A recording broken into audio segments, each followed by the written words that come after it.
Ora, se não fossem os elevados méritos do orador, eu diria que a doutora Maria José já tinha entranhado o espírito deste edifício.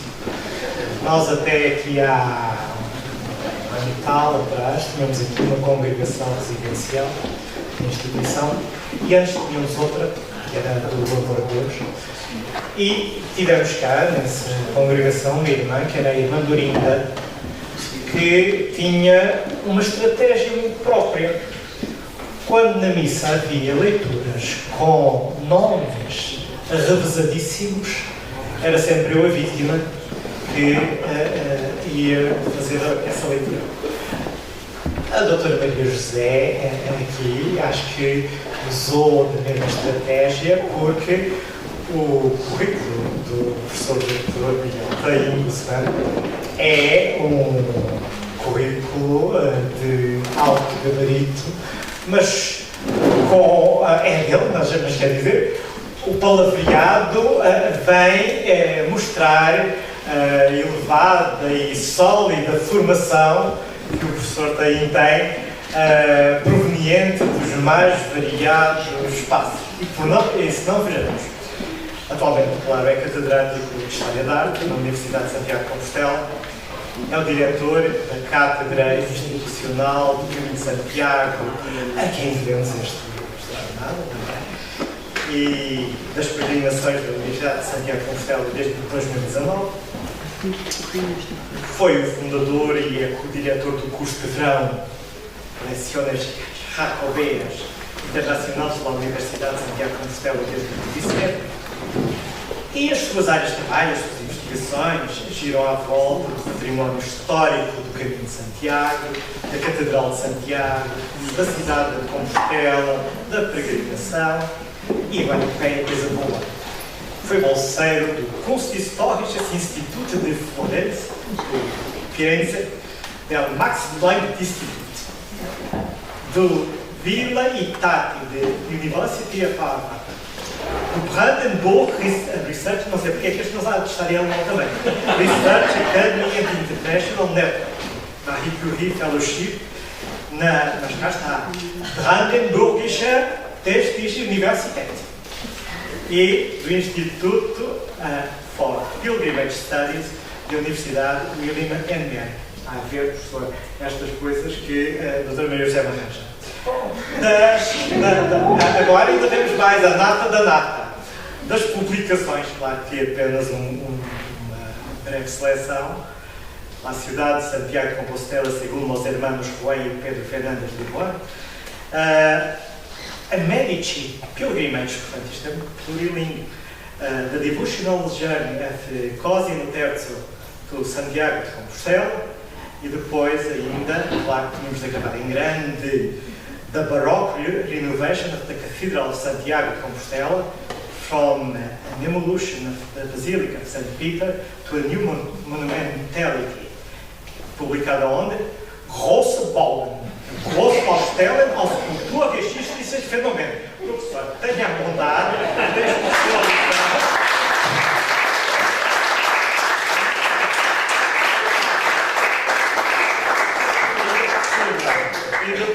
vem-nos trazer la gran peregrinación por el camino portugués de Cosimo III de Medici, príncipe de Florencia, la Catedral de Santiago y los ritos jacobeos en sus relatos del teatro.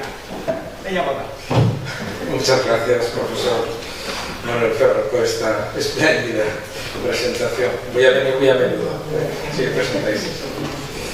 Quiero agradecer a María José Acevedo Santos, a Manuel Ferro, a Filipa Araujo y a sus equipos, junto al Centro de Historia da Sociedade e da Cultura da Universidade de Coimbra, al Centro Interuniversitario de Estudios Camonianos de la Universidad de Coimbra, la organización, porque soy el último en hablar, debo decir que he esperado decir estas palabras al final, la organización de esta magnífica primera jornada internacional de estudios jacobeos, que además me brinda la oportunidad de presentar la investigación que he venido desarrollando en estos últimos años sobre la peregrinación jacobea, la ciudad de Santiago de Compostela y su catedral, que es la meta, y por eso voy a hacer un guiño al camino portugués, pero también vamos a hablar un poco de Santiago de Compostela y su catedral. A ver si... Ahí tenéis el retrato del protagonista. La gran peregrinación de la Edad Moderna a Santiago de Compostela, en mi opinión, fue la visita por devoción del príncipe de Florencia, Cosimo III de Medici, los días 3, 4, 5 y 6 de marzo de 1669, tras recorrer el camino portugués desde Lisboa.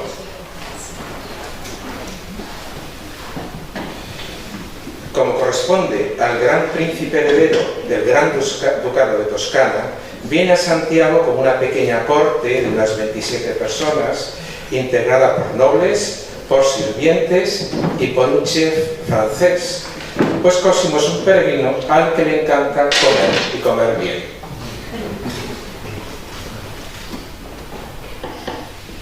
Cinco miembros del séquito: el noble Lorenzo Magalotti, el noble marqués Filippo Corsini, el médico de la expedición Giovan Battista Borgna, el contable Jacopo Ciuti y el capellán Felice Mosacchi, siguiendo el uso de la época, escriben un diario del viaje donde recogen por escrito sus impresiones sobre las localidades que visitan, las portuguesas y Santiago de Compostela. Así, en estos diarios se hablan de los monumentos que visitan, los santuarios portugueses que visitan, obras de arte que contemplan, costumbres que les llaman la atención, ceremonias, vida religiosa, alojamientos, recepciones de autoridades, teatro, comida, dulces, perfumes, mujeres, corridas de toros, caza, armas, dulces y chocolate. Les encanta el chocolate. El más importante de estos 5 diarios es la relación oficial del viaje, Relazioni Ufficiali del Viaggio, del citado Lorenzo Magalotti, redactado por encargo del príncipe y hoy guardado en la Biblioteca Medicea Lorenziana de Florencia. Lo interesante es que este códice se haya ilustrado con vistas panorámicas de todas las ciudades visitadas, entre ellas todas las localidades portuguesas por las que transita el séquito, que están siendo estudiadas por el profesor João Cabeleira de la Universidad de Minho, las dedicadas a sitios reales por Milton Pacheco, que tenemos aquí en la sala, de la Universidad de Nova de Lisboa. Entre esas imágenes está también la de Santiago de Compostela, realizadas a tinta, todas ellas, por el pintor y arquitecto florentino Pier Maria Baldi, también miembro del séquito del viaje. Se lleva un artista para que dibuje todos los lugares por los que pasa, Portugal, Galicia, España y Santiago de Compostela. De este códice, además, para facilitar su lectura a todo el público, hay una transcripción del texto del trayecto español y portugués, solo la parte española y portuguesa, realizada por Jacopo Ciuti, publicada en el 2004 por la Xunta de Galicia, con un estudio introductorio de Paulo Cauchi, que también tenemos la suerte de tener aquí en esta sala. Habría que preguntarse por qué viene Cosimo III de Medici a Compostela por el camino portugués. Todas las biografías del príncipe, empezando por la de 1911 de Harold Acton, resalta su carácter extremadamente religioso propio de un príncipe educado en el ambiente de la Contrarreforma. Va a 1 o 2 misas diarias, esté donde esté, y comulga todos los días. Por eso se lleva un capellán también en el séquito, Felice Mosacchi. Tras analizar toda la documentación del viaje en diferentes archivos italianos y extranjeros, queda claro que su estancia en Compostela responde a una intención firme de peregrinar a la tumba del apóstol. Ello se debe a que desde muy antiguo la familia Medici mantiene una especial devoción por nuestro Santiago, como lo demuestran los siguientes hechos. Primero, el apoyo de los Medici a la fundación del Cappelloni degli Spagnoli, la capilla de los españoles, en el convento dominico de Santa María Novella, recinto dedicado a Santiago y habilitado por los residentes españoles en la ciudad de Florencia. En esta capilla se celebraban con gran pompa las fiestas del apóstol Santiago el 25 de julio, a cuya misa asistía, por ejemplo, Cosimo II, el abuelo del príncipe Cosimo III, patrocinador, por ejemplo, de esta nomaquia en el río Arno, en honor del santo que tenéis en la diapositiva. Segundo argumento. El patronazgo medicio a la iglesia de San Jacopo Soprano. Jacopo es en italiano, se dice Santiago, se dice Jacopo o Giacomo. La iglesia de San Jacopo Soprano, cuyo escudo de los Medici ostenta en la fachada. Iglesia vecina a Palazzo Pitti, residencia oficial de la familia Medici, e iglesia poseedora de dos reliquias del apóstol, un fragmento del cráneo y un diente. Tercero, la popularidad de la cofradía de San Jacopo del Nicchio. Nicchio significa concha, es decir, Santiago de la Concha, de origen trecentesco, integrada por peregrinos florentinos que habían peregrinado a Compostela y que ese día, el 25 de julio, hacían una procesión por la ciudad. Cofradía a la que perteneció también el abuelo de Cosimo III, Cosimo II. Por fin, testimonios de florentinos y allegados a los Medici que peregrinaron al santuario y que pidieron la protección de esta familia. Por ejemplo, el sacerdote Fra Francesco Giannutio, quien después de hacer la peregrinación y embarcado en Alicante para regresar a Italia, vio como la tripulación de su barco se amotinaba y vendía la carga y a él mismo como esclavo en el norte de África. Desde África reclama entonces el socorro de la gran duquesa María Ángela de Austria, abuela de Cosimo III, en 1611. También el noble alemán Johann Teodorico, que pasando por Florencia en peregrinación a Santiago de Compostela, consiguió de esta gran duquesa solicitase su protección durante el viaje al mismo rey Felipe III en 1618. Igualmente, la curiosidad del príncipe por el santuario de Compostela hubo de verse estimulada por la poco conocida vinculación de los Medici con la propia Catedral de Santiago. En efecto, su bisabuelo, el cardenal Ferdinando de Medici, antes de convertirse en gran duque en 1587 con el nombre de Ferdinando I, fue arcediano de Reina in commenda en el Cabildo de la Catedral de Santiago entre 1569 y 1572.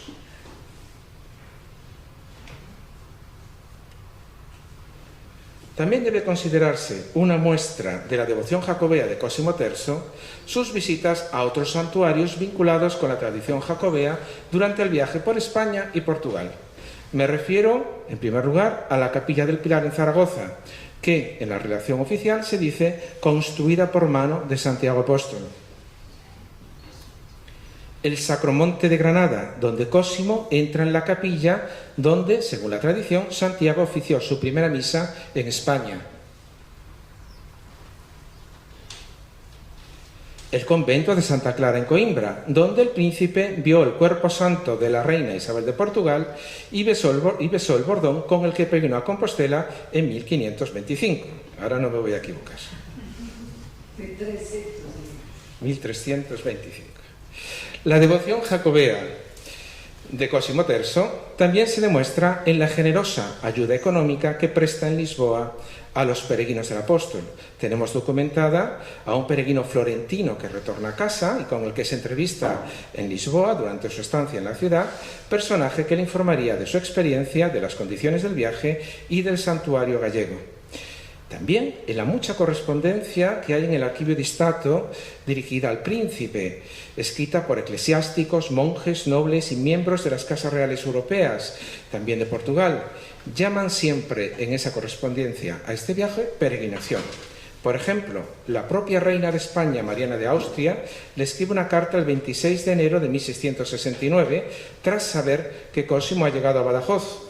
Le escribe a modo de despedida, pues sabe que Cosimo se dispone a entrar en el reino de Portugal y luego ir a Galicia, y le dice: holgaré de que en lo que resta de vuestra peregrinación logréis muy buenos sucesos, muy buenos éxitos. La lectura del diario del viaje de Corsini es esclarecedora sobre las intenciones devocionales jacobeas del príncipe cuando visita la Catedral del Apóstol. En él se lee como la mañana del 4 de marzo, Cosimo va a la Catedral de Incógnito y asiste a misa en la Capilla de los Peregrinos a primera hora de la mañana, la Capilla del Salvador, y luego comulga como un peregrino más. Luego, tras esta misa, también, como cualquier peregrino, va a rendir homenaje al apóstol a su altar. De hecho, el manuscrito dice: fue a orar al altar de Santiago. y luego, solo después, visita la catedral, como veremos a continuación. Al cabo de 2 días, antes de partir para La Coruña a coger el barco, visita el cuerpo del santo y se despide del apóstol, costumbre también habitual entre los peregrinos. Los peregrinos, en estos tiempos, podían permanecer en la ciudad solo 3 días en verano y 5 en invierno. Solo esos días. Después, si se quedaban, eran vagabundos. Había una legislación para no tener overbooking en la ciudad del apóstol y en el Hospital Real. Algo que quizás habría que recordar hoy en día. Por eso es la costumbre de los peregrinos, antes de regresar a casa, volver al santuario a despedirse. Esta es una costumbre poco documentada, pero que existe.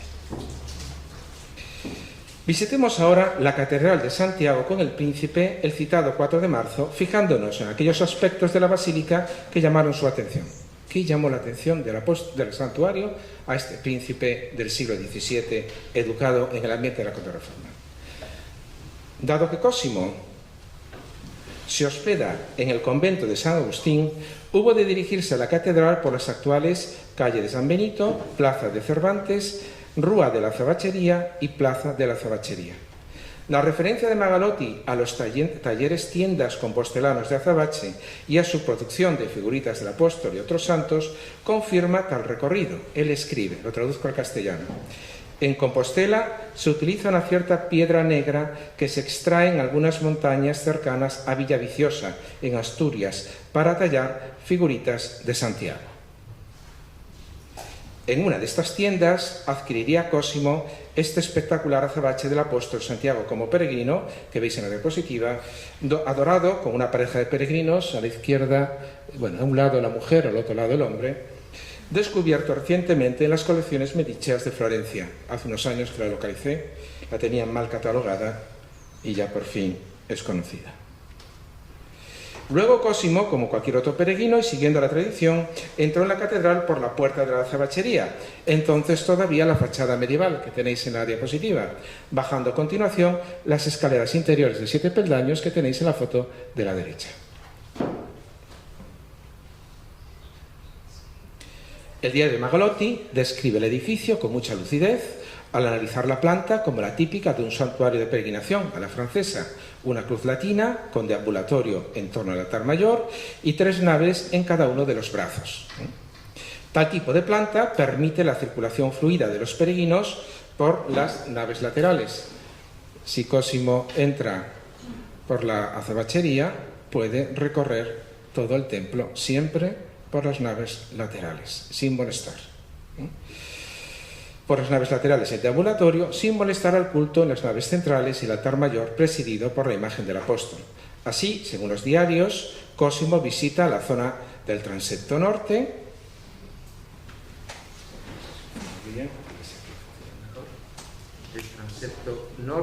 toda esta zona de aquí, el deambulatorio y el transepto sur, el altar mayor incluido. Repito, transepto norte, deambulatorio, capilla mayor y transepto sur. Transepto sur, y con la fachada de la puerta de platerías, que es por donde abandona el santuario. Es decir, siguió el recorrido típico de los peregrinos desde tiempos medievales, desde tiempos de Diego Gelmírez. En este itinerario les llama la atención lo siguiente: la silla de coro renacentista situada a la española en la nave central. Es una costumbre que solo existe en las iglesias de España. Y hoy se expone, hoy no está, hoy se expone en el Museo de San Martín Pinario. La reja, también renacentista, que cerraba la capilla mayor, esta zona de aquí. Esta reja solo serviría por las mañanas para permitir las muestras de aprecio a la imagen del apóstol Santiago por los peregrinos. Es decir, los peregrinos en 1668 y 69 todavía tienen que entrar por la parte delantera. Luego, más adelante, se va a construir el actual pasillo con el camarín barroco, pero eso es posterior. La reja hoy ha desaparecido, si bien se conservan algunos trozos reaprovechados en otros espacios de la propia catedral. La cúpula gótica del crucero, de ella les asombra la altura y que estuviera toda ella dorada con pan de oro. El botafumeiro, este incensario gigante que se hacía funcionar las celebraciones y procesiones más importantes del santuario y que Cosimo ve funcionar con motivo de su visita a la catedral. El altar mayor dedicado al apóstol Santiago, Magalotti Corsini, informa que en el altar mayor solo podían oficiar misa los delegados papales, el arzobispo y los 7 canónigos cardenales del cabildo, es decir, nadie más. El resto de los canónigos no podían oficiar allí misa. Y es también un protocolo que data de tiempos de Diego Gelmírez, es decir, Cosimo III en 1669 nos está describiendo una catedral y unas costumbres todavía medievales que van a cambiar en los años sucesivos como consecuencia de la implantación del barroco de la mano del canónigo José de Vega Verdugo. También que sobre la mesa del altar mayor se disponía un relicario que contenía el cuerpo del apóstol. Se trata de esta arca que tenéis en el dibujo del siglo XVI, en cuya cara frontal se ha encastrado la tábula retroaltaris de plata, donada también por el arzobispo Gelmírez, con la imagen del Salvador en el centro y un apostolado a ambos lados. Esto es una especie de cenotafio que existía sobre la mesa del altar mayor a la que dirigían sus oraciones los peregrinos, pensando que ahí dentro están los restos del apóstol. Por ejemplo, Domenico Lafi lo describe en sus relaciones y dice que ahí están los restos del apóstol, no en el mausoleo de abajo. Igualmente describen el enorme baldaquino gótico, este que tenéis aquí, del siglo XV, dispuesto sobre el altar mayor. Se trata de una pirámide de madera, toda ella recubierta de planchas de plata, con un apostolado en el friso principal, rodeando el Jesús, el JHS, que aparece representada en esta miniatura del cartulario de Tournai. Debajo del baldaquino, ambos autores mencionan la imagen pétrea de Santiago en cátedra, que desde 1211 preside el altar mayor de la catedral. Se trata de una escultura pétrea policromada, obra del taller del maestro Mateo, el autor del Pórtico de la Gloria. Ninguno de los diarios menciona los atributos jacobeos, esclavina, bordón y calabaza, con los que se va a vestir a esta imagen de peregrino, que es lo que nos recibe hoy. Cuando vamos a Santiago no encontramos esta imagen, encontramos esta imagen vestida de peregrino. Y que cambió su iconografía, pero que eso va a suceder después de la visita de Cosimo III. Ya sabéis que los atributos de peregrino que tiene hoy la imagen datan del 18 y sustituyen a unos anteriores. A Cosimo le llama muchísimo la atención el gran número de peregrinos que acudía diariamente al santuario a mostrar su devoción a esta imagen. Otra prueba más de que en el siglo XVII hay peregrinación al santuario, pese a lo que han escrito algunos colegas, con los que no estamos de acuerdo. Estas muestras de aprecio de origen medieval se han convertido en 1669 ya en ritos jacobeos de la peregrinación, algunos de ellos hoy perdidos. Me refiero a los siguientes. Al rito medieval del contacto de la imagen con objetos religiosos. Ciuti documenta cómo los peregrinos tocan la imagen del apóstol con objetos devocionales, como rosarios, medallas, cruces, con la finalidad de que adquirieran las cualidades taumatúrgicas que se le atribuyen al santo. Segundo rito, el rito del beso. Ciuti describe cómo los peregrinos besan la estatua del apóstol en señal de respeto, algo que hoy ya no se suele hacer. Tercer rito, el rito del abrazo. Magalotti describe el rito del abrazo de los peregrinos a la estatua del apóstol, y así dice que los peregrinos, no contentos con 1, 2 o 3 abrazos, le dan hasta 10 o 15 abrazos, ya sea en el cuello, en la espalda o en la cintura, también. Y ahora leo textualmente: según el ímpetu, o más bien el frenesí, de su tierna devoción. Al respecto, Corsini añade que las mujeres abrazan solo 3 veces la imagen del apóstol, pero le susurran al oído: amigo, encomiéndame a Dios. Cuarta costumbre, que hoy no existe. Magalotti describe la costumbre de la imposición del sombrero a la imagen. Y la leo textualmente, es un fragmento, lo he traducido al español. Los peregrinos que van a rendir homenaje a la imagen del apóstol, que van vestidos de peregrinos con su sombrero, por no saber con el sombrero qué hacer con él, por no saber qué hacer con su sombrero y no tenerlo en la mano, porque quieren abrazar a la imagen, se lo ponen por detrás a la cabeza del santo, el cual, visto por los fieles desde la nave central, está continuamente cambiando de aspecto. Podemos imaginar que los sombreros, depende de la distancia, pues tendrían mejor o peor situación. Tanto el rito del abrazo como la imposición del sombrero aparecen ya representados en esta miniatura de finales del XV, principios del XVI. Lo tenéis justo ahí representado. Terminemos esta ponencia, es la última, y sé que llevamos una mañana intensa, un día intenso, con la vista de Santiago de Compostela, visitada por Cosimo y dibujada por Baldi, donde, como podéis ver, hemos identificado los principales edificios representados en ella, incluida la catedral. Se está haciendo lo mismo con las vistas de las ciudades portuguesas. En esta vista, en el primer término, aquí, por el camino que viene de Portugal, el camino portugués, aparece la figura de un peregrino que llega a Compostela bajo una terrible tormenta. Aquí veis las cortinas de agua y los árboles tumbados por el viento, y su capa, bien embozado con un sombrero y una capa, movida, casi se puede decir sacudida, por vientos huracanados. El mérito del peregrinaje a Santiago desde el sur. Muchísimas gracias por vuestra atención.